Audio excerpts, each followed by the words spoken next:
Hello, everyone. Ian Nicholas here, joined by my co-host Austin Platt for yet another episode of Beyond the Whistle. And Happy New Year to you all. It's finally 2021. We've been waiting for this moment for a long time, and just like we had to wait for that NFL season this past fall, and we're almost done with that NFL season, at least the regular season, that is. Depending on when you're watching this, it's probably the beginning of Week 17 slate of games in the NFL. It might be in the middle of the games. Hopefully, we get it out to you before the games begin.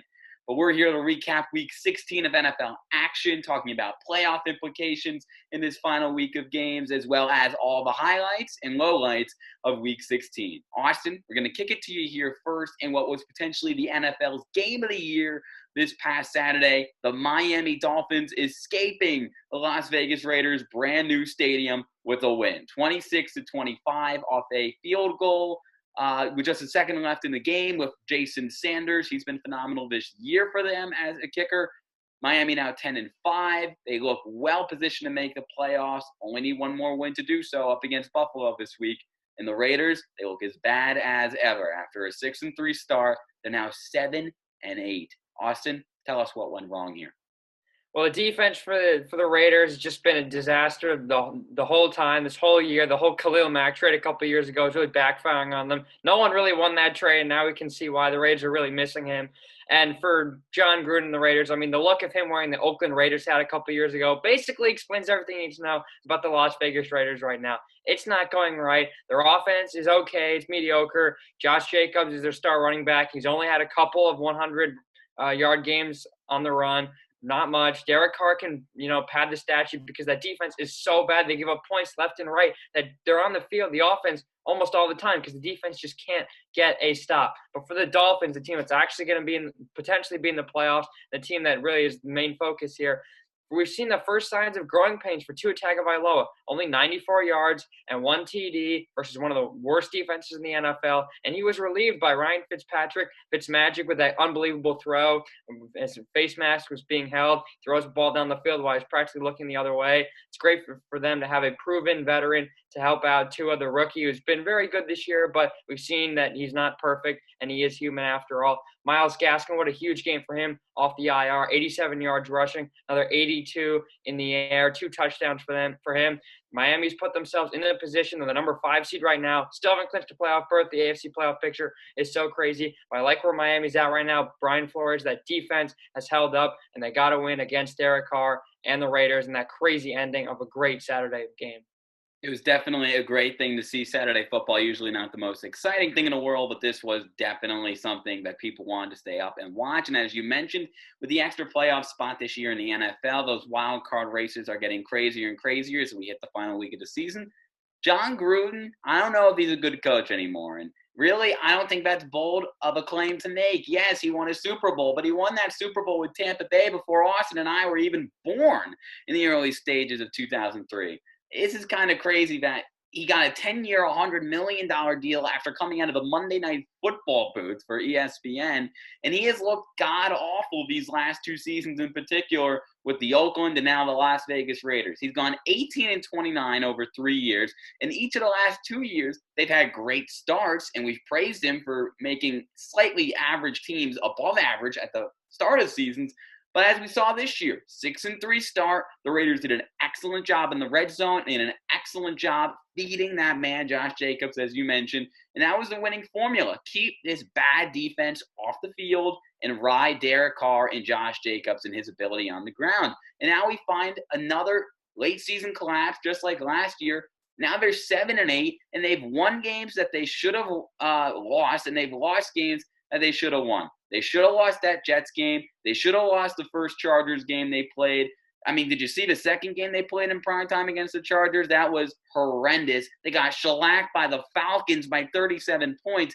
They have looked like the worst team in football. Honestly, maybe one of the worst teams in football over the last few weeks, and you've got to put the blame on John Gruden. You can't put it on the defensive coordinator anymore. You fired him. So it comes down to, what are you doing in the late game? Gruden needs to get his act together next year because I know you paid him a lot of money, But I think it is time that the Raiders seriously consider moving on from John Gruden. Derek Carr is not the problem. The media's tried to say he's the problem over the years. He is not. Look at his numbers. They're fantastic. They've got Waller. They got Ruggs. They got Jacobs. They have the O-line. They need a few more pieces on defense, yes. But this team has the talent to go and win those games. They beat the Chiefs. They're the only team that beat the Chiefs this year, Austin. They should be better than 7-8. All right, speaking of teams that have not looked hot lately, Pittsburgh Steelers were 11-0, then 11-3, and after a win against the Colts in dramatic fashion this week, they're now 12-3. Picking up their first win after that 3-game losing skid with a 28-24 comeback over Phillip Rivers and the Indianapolis Colts, who are now 10-5 and still might not be able to clinch that playoff spot this week in the AFC South. Austin, what do we think of this one?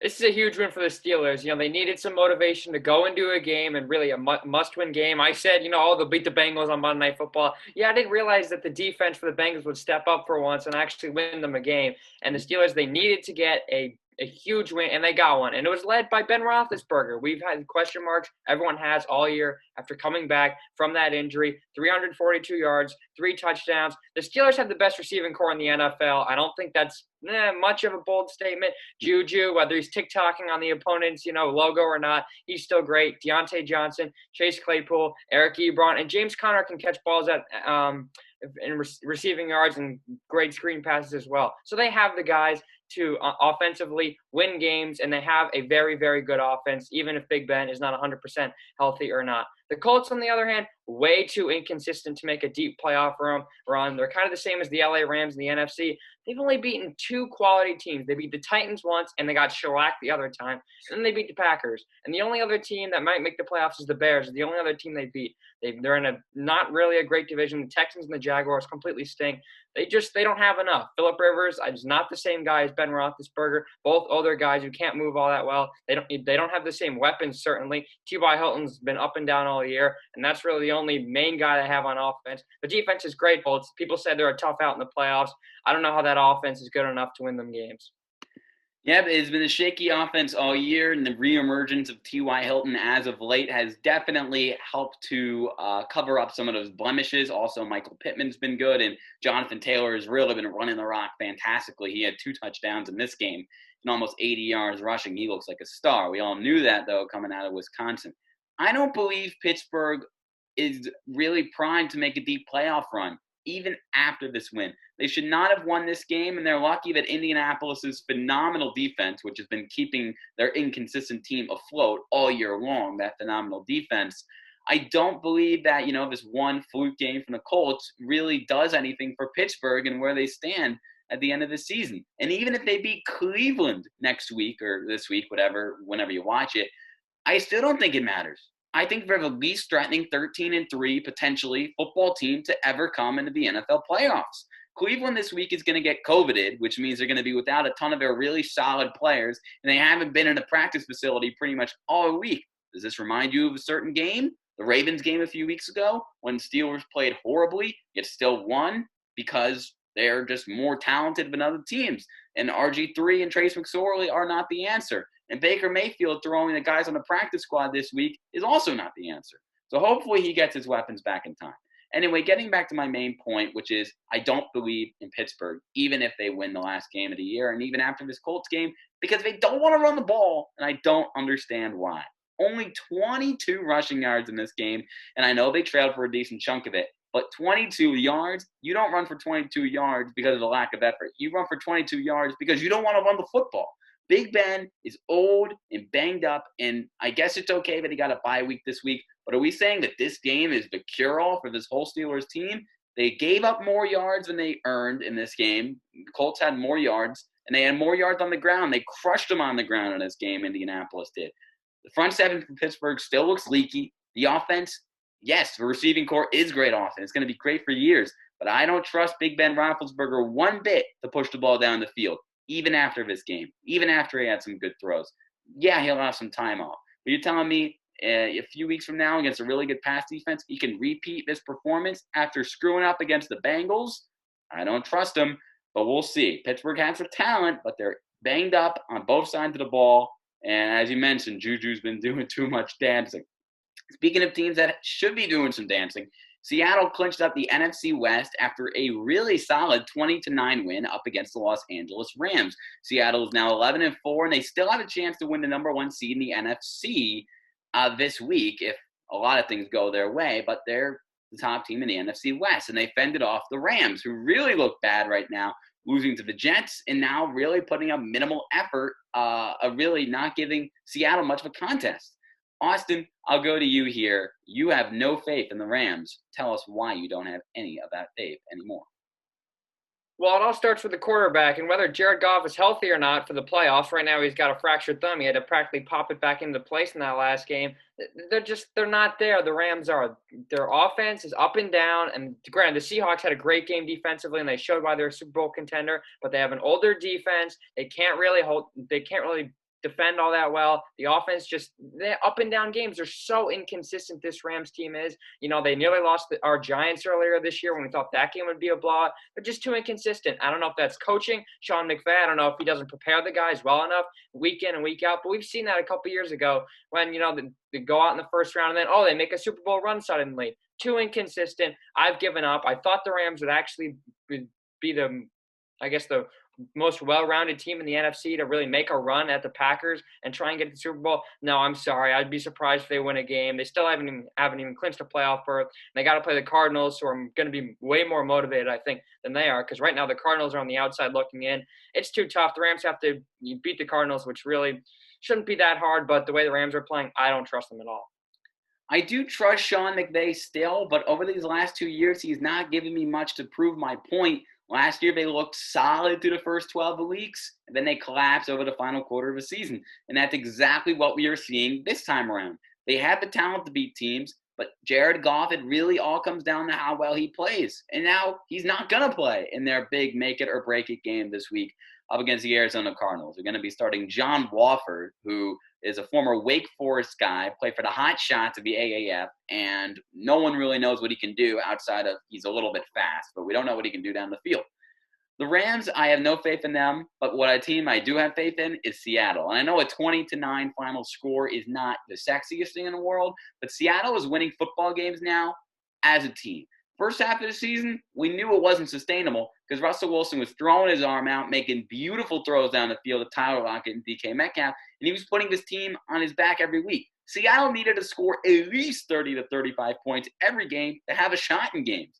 And once they realized that wasn't going to work anymore, this defensive side of the ball for Seattle finally got their stuff together, I guess I should say. They've held opponents to under 17 points in 5 straight weeks. The last time they did that, 2014, when they went to the Super Bowl against the New England Patriots in a game that they should have won and been back-to-back Super Bowl champs. Seattle, we know they can push the ball down the field and do it on offense. The Rams have a great defense. They held them to 20 points. That's fine. But the defense for Seattle is why they are going to make a Super Bowl run this year. I'm not saying it's a guarantee, but we thought they were a pretender earlier in the year because they couldn't play defense. That is figured out. And I know they haven't played the strongest competition, but regardless, Seattle has their stuff together. Quandre Diggs had a pick in this game. The rookie linebacker, Jordan Brooks, a first-round pick out of Texas Tech, who everyone thought was a bust, including me. He's played really well the last 2 weeks. He had 8 tackles in this game. He's played a high percentage of the snaps. They trust him more and more. He's earning his playing time. The role players for this defense, not Bobby Wagner or Jamal Adams, the role players are the guys who are making this defense great again. In our last big highlighted game of the week, before we get to our quick hits, let's talk about the Packers blowing the doors off of Tennessee in a snowy Lambeau Field in primetime Sunday Night Football this week. 40-14. Tennessee did not put up much of a fight, Austin. It's because Green Bay pounded them on the ground. Yeah, and it wasn't even Aaron Jones, surprisingly. It was A.J. Dillon, 124 rushing yards, 2 touchdowns. Aaron Rodgers had 4 touchdowns as well, 3 of them going to Devontae Adams. Green Bay needs to just lock up this 1 seed. All they got to do is just beat the Bears this week. They have that 1 seed. And teams know why. You don't want to go into Lambeau. The Titans look like they've never seen snow before, completely got blown out. They held Derrick Henry on defense. The defense was the question mark for the Packers, similar to the Seahawks. They held them down. And now Aaron Rodgers, they're going to get a week off with that bye, hopefully. Maybe they bench him this week as well. I don't know. They should probably just go out and just win that game and ensure that bye. But if you give this team a rest and you let Lambeau Field and you let the weather do the rest, this team, the Packers, they have to be the favorite in the NFC right now. They need to hold on at number 1 seed. The Titans, I want to believe in the Titans. I honestly do. I still think, honestly, that this Titans team may be the team that can knock off the Chiefs. Heck, they know that they played them really well for a half last year in the AFC Championship. But when you go and you give up 40 points, I don't know. The Titans defense is questionable. And honestly, the Derrick Henry, he can have a couple stinkers. He had one this week, and the team looked lost. I want to believe in the Titans. I just can't. But I believe in the pack. I will root for the Cheeseheads. Yeah, the Tennessee Titans, again, I really like this team too. I got Derrick Henry on my fantasy team because I got him from you, and we'll talk about that another time on another show. But Derrick Henry had over 90 yards rushing this week, but they still got blown out. It's because they need him to dominate to win games. But when he's not dominating, they need to win by a formula. And that formula is get the ball out quick and play a team that doesn't have a good pass rush. Because Tennessee's got some major flaws right now. Their offensive line cannot keep Ryan Tannehill upright, and you can't give him enough time to spread the ball to the downfield playmakers that they have in A.J. Brown and Corey Davis. It takes time to throw the ball down the field. You can't just zip a 30, 40-yard ball in the air in 2 seconds. You need 4 to 5 seconds of pass protection to make that happen. And Tennessee is not good enough up front right now offensively with that O-line to provide that for Tannehill.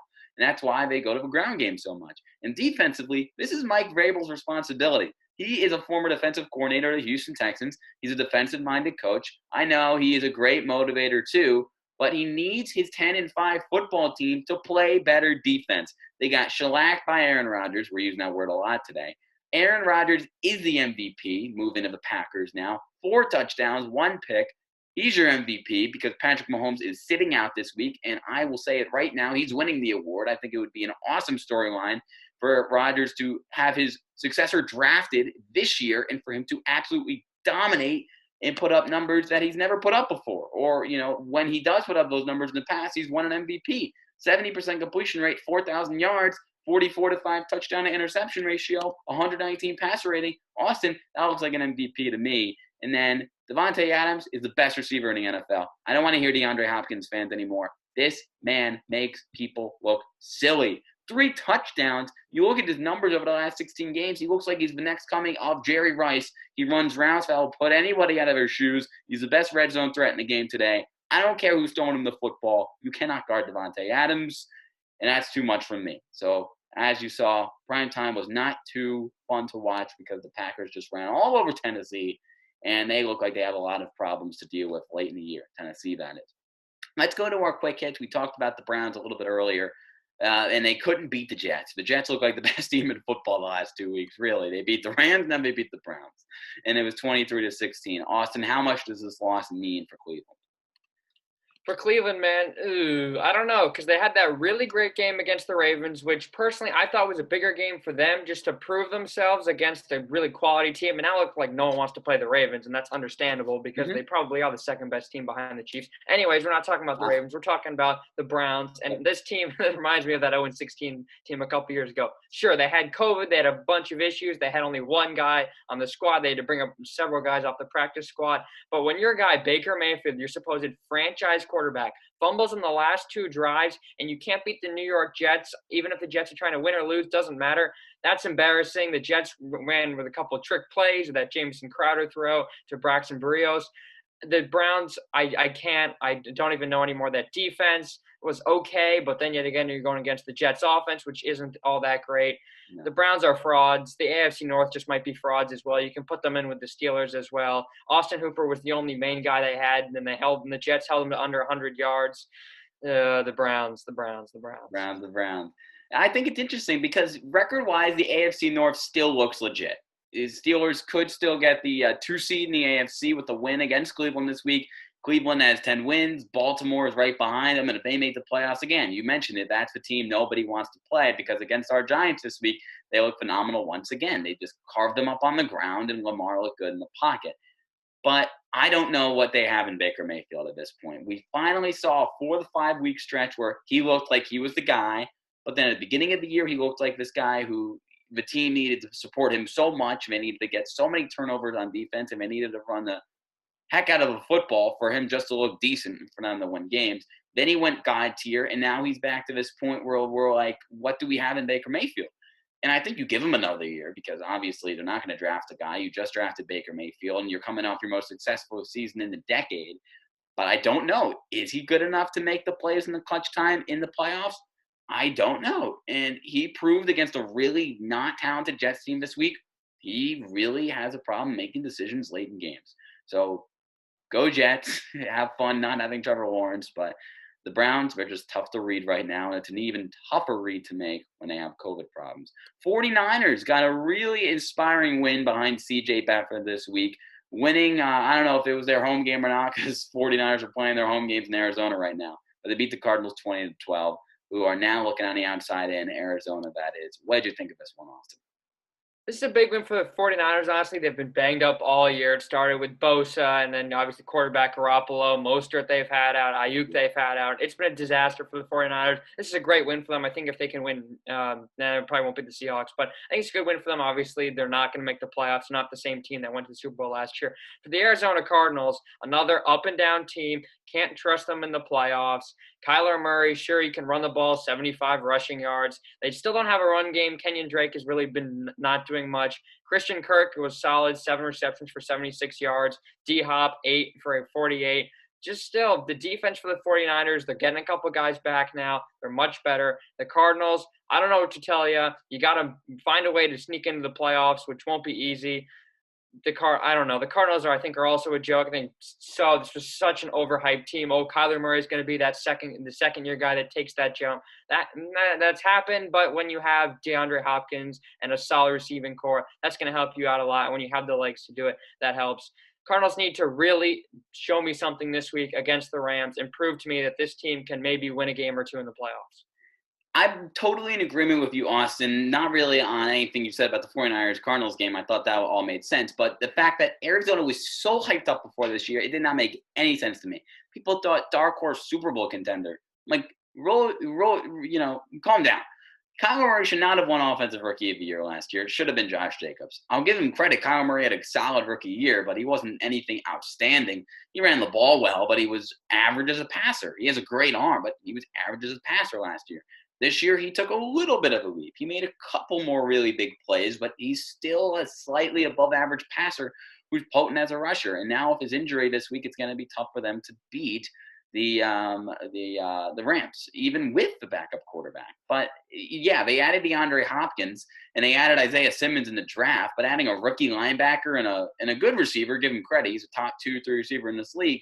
But all of a sudden, people expected them to go from a 5-win team to a Super Bowl contender? Please. This is exactly the team I expected them to be. A middle-of-the-pack, 8-8, 9-7 ball club who's making strides, but he's still years away from being really, really good. And Cliff Kingsbury is tough to trust.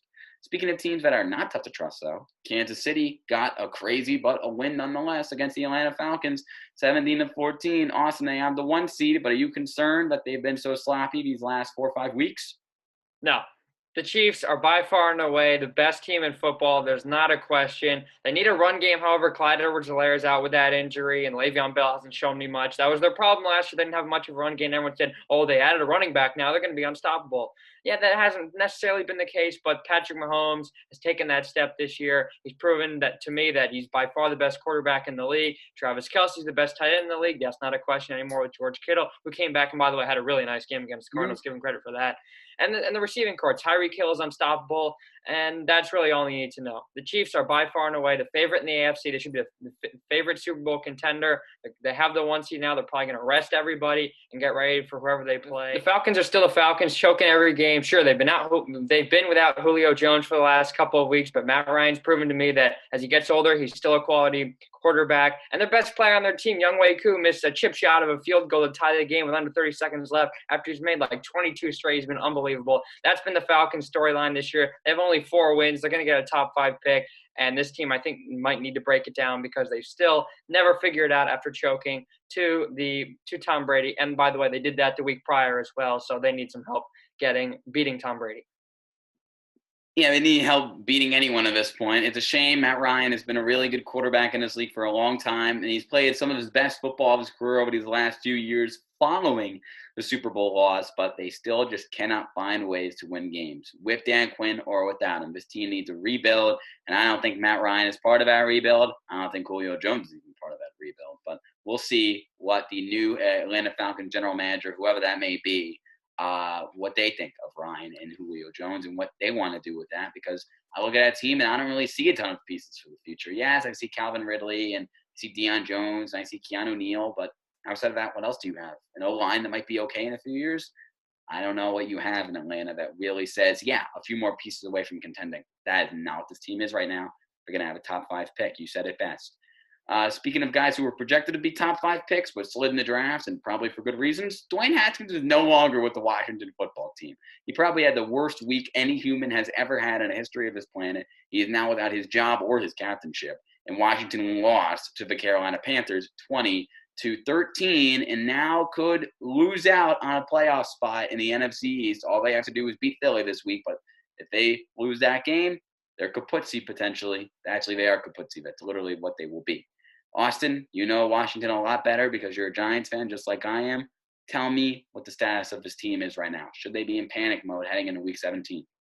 Absolutely not. You know what? They have to think that, hey, we were the first team to beat the Steelers, and we might not have a name, but this team has an identity. And if Alex Smith can return the magical career season he's had, if he can come back after yet another injury, that would be huge for this team. He's questionable, but hey, Taylor Heineke is actually not all that bad. Had a couple nice throws, completed 12 of 19 passes for 137 yards after they bench Haskins, and they have that solid run game. Antonio Gibson, J.D. McKissick, that's a solid duo, and they're sure they may be without Terry McLaurin again this week, who's questionable at the moment. But Logan Thomas has taken a huge jump as a quality tight end. And by the way, they have one of the best fronts in all of football. Chase Young is a complete monster, and he proved why he probably was the top pick in the draft considering his position. Defensive guys are probably never going to go first over a quarterback in today's league, but that's what it is. And against an Eagles team that's coming up, that Jalen Hurts, that has been good for the first half of the 2 games he's played, but they've been bad the second half. Washington, I think, should be confident. They should be able to win this game in Philly, despite the fact that the underdogs right now, which makes absolutely no sense. But give credit to the Carolina Panthers. After all, this team is in rebuild mode. We know that. And Matt Rule's done an incredible job there, honestly. 5 wins is way more than I expected, especially since Christian McCaffrey has barely been on the field, but has actually done well when he is on the field. Curtis Samuel is a beast. Robbie Anderson, DJ Moore. It's a solid 3. This team would be good for years to come. But I think Washington is going to be that team that wins the NFC East. I said this several weeks ago when the Giants were, in the driver's seat, and Washington should win this division. Yep, as diehard Giants fans, we always try to find ways to say, yes, we are going to win the division, but I've tried to say the same recurring theme. If Alex Smith can't play Week 17, the Giants are going to win, or if Dallas is going to win the division.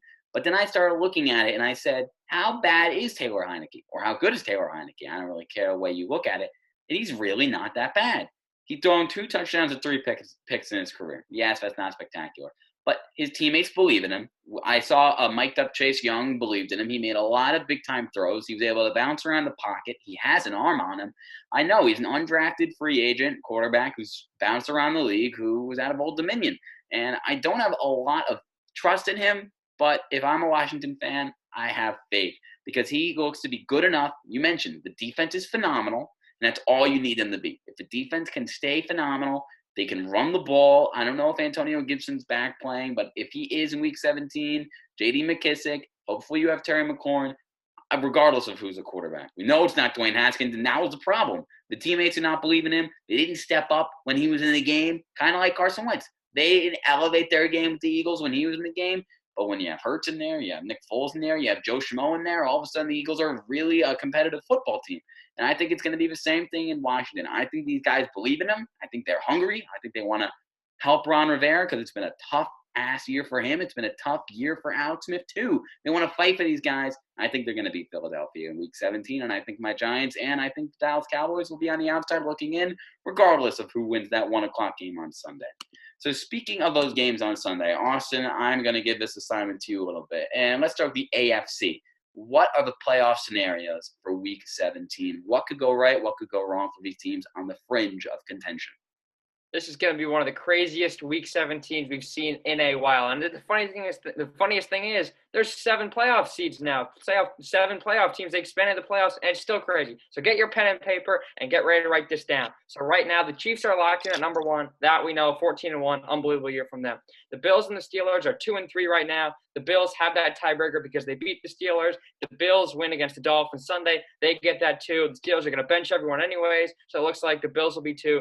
Steelers will be 3. Now, this is where it gets crazy. Titans, Dolphins, Ravens, Browns, and Colts. 5 teams for 4 spots. The Titans and the Colts are right now tied at 10-5 in the AFC South / wild card, but obviously Titans have that advantage because they've won more games inside of the division. The Dolphins are 5, Ravens are 6, Browns are 7, Indianapolis is 8. Indianapolis is the team on the outside looking in right now. If the other 4 teams are to win, it doesn't matter what Indianapolis does, they would be out regardless of their game this week. And they play, I believe, they play the Jaguars, so they should win. The Browns play the Steelers, the Ravens play the Bengals, and the Dolphins play the Bills.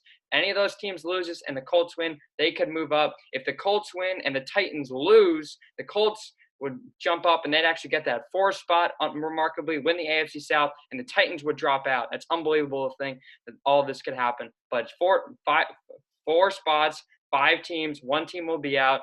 Right now it's the Colts, but that obviously could change given the matchups. Ian, what do you think? This is honestly really crazy. Well, I do think that, you can't take that Colts game for granted against Jacksonville because who's the one team that Jacksonville beat this year? Week 1, it was the Colts. Regardless, I don't think that's going to happen again, but who knows? I think it's the craziest it's ever been. The reason why it's 4 spots instead of 3, there are 3 wild card spots this year, but the 4th is the AFC South because the Titans lost, and now the winner of that division is still up for grabs. And I believe Indianapolis has the slight advantage in the playoff race there for the AFC South. Regardless, I think it's nutty. I think the NFC is a lot simpler in what's going to happen there. But I think that this is something that people did not expect from the expanded playoff, is the competition later in the year is going to be great. You're going to see less teams resting guys. Yes, you'll see Pittsburgh rested because they have a 90-year-old quarterback, and yes, you'll see the Chiefs rest because they locked up the 1 seed. But everyone else, there's no question. You're playing your best guys, and you're playing your best ball in Week 17. It's a better experience for the fans. It will draw more people in. Viewership will be up. And I think that the enjoyment will be there. So I think this was a brilliant move from the NFL. It's not only a money-making move, it's an enjoyable move. And I can't wait to see how it unfolds. And before we go, Austin, I'm going to go right back to you with the NFC because we were going to say who the NFC East winner is, but I think we're both in agreement that we favor Washington. Just tell the people at home the 2 scenarios in the NFC. The 1 seed and how that could pan out. And then after you're done with that, how could the situation between the Rams, the Bears, and the Cardinals break down? Yeah, so right now, much easier in the NFC. There's still a couple of things that need to be sorted out. At the top is the Green Bay Packers, 12-3. They have a 1-game lead over both the Saints and the Seahawks. If they win against the Bears, they are the 1 seed, and the NFC playoffs will go through Lambeau as far as the Packers go. 2 and 3 right now, Saints and Seahawks are both tied. The Saints have the tiebreak over Seattle. They've won more games inside of the NFC conference play. But if the Packers lose, then the Saints and the Seahawks will go up for it, and they will have the 1 seed. But if the Packers win, they're the 1 seed. 4 seed, we mentioned Washington, the NFC East winner.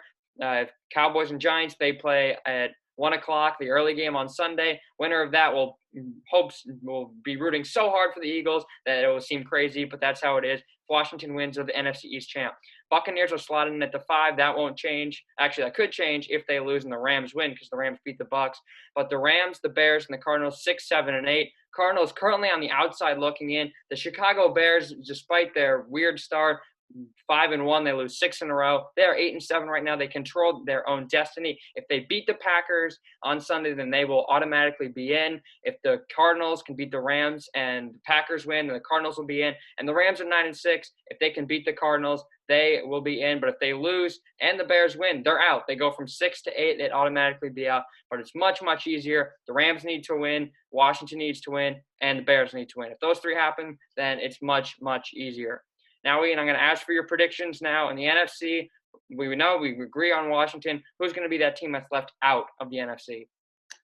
That's a good question. And if I was a betting man, I would say Chicago, just because I don't think they've made up enough ground from the last time they played Green Bay. That was a bad game, and I can't trust Mitchell Trubisky, although he's played a lot better. And I really hope for Bears fans' sake they don't bring him back next year and they don't seriously consider extending him, because this 4 or 5 game window, he has not been dominant. He's just been good enough to win the games.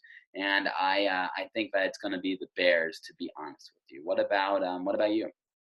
This is tough. The Rams, Cardinals, I don't know who to choose. I can't really choose one of those two teams. They've been so inconsistent. But I'll go different here. I'll say the Bears lose, and so do the Cardinals. Say the Rams beat the Cardinals, and the Cardinals are left out despite all the hype that was around this team. So I say it stands as it is now. And now, finally, final question, AFC. Which of those 5 teams is not going to the playoffs despite potentially winning 11 games? Wow, that's tough. And I do think Cleveland loses, not going to lie. I think Mason Rudolph's going to be mad. But Austin, just check me on this one. If Cleveland loses, do they still have a chance to make the playoffs, or is that really a done deal? What happens after that? They'd basically be done. They are the lowest of the pecking order. They have to hope that the Colts would lose as well. I think it's going to be Cleveland. Unfortunately for Browns fans, there's just a lot of negativity around this team right now. It's been a lot of heartbreak this month for Cleveland fans after such a great start to the year for them. And I think that Mason Rudolph, who's not great, but I think he's going to be motivated, because we all know what happened the last time they played in the Myles Garrett incident.